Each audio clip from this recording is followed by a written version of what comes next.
In this section, we are covering the asset prices.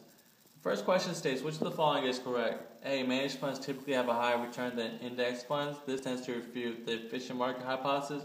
B. Managed funds typically have a higher return than index funds. This tends to support the efficient market hypothesis. C. Index funds typically have a higher rate of return than managed funds. This tends to refute the efficient market hypothesis. Or D. Index funds typically have a higher rate of return than managed funds. This tends to support the efficient market hypothesis.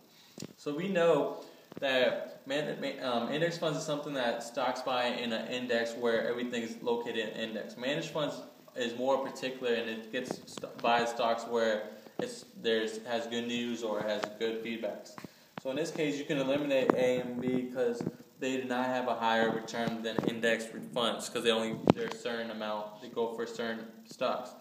So we know for C, it states that index funds typically have a higher rate of return than managed fund, which is true. And then this tends to support the efficient market hypothesis. Yes, because the efficient market hypothesis supports that when you have a higher rate of index funds, this gives you a bigger return than managed funds. So the answer is D. The next question is, the efficient market hypothesis says that A, only individual investors can make money in the stock market. B, it should be difficult to find stocks whose price differs from their fundamental value. C, stock prices do not follow a random walk. Or D, all of the above.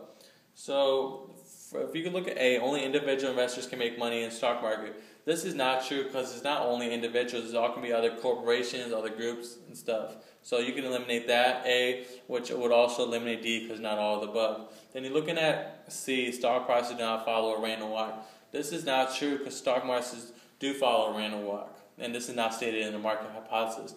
So then you're only left would be which states it should be difficult to find stocks whose price differs from their fundamental value. This is true because it's hard finding a value that differs from the fundamental value, which is like a stock with an amount of shares. So this is true. The answer is B. The last question in the section of asset prices is, according to the efficient market hypothesis, which of the following would increase the price of stock in the McLeod Corporation? A, McLeod announces, just as everyone had expected, that it's hired a new highly respected CEO. B, McLeod announces that its profits were low, but not as low as the market had expected. C, analysis by a column in a Business Weekly indicates that McLeod is overvalued. Or D, all of the above would increase.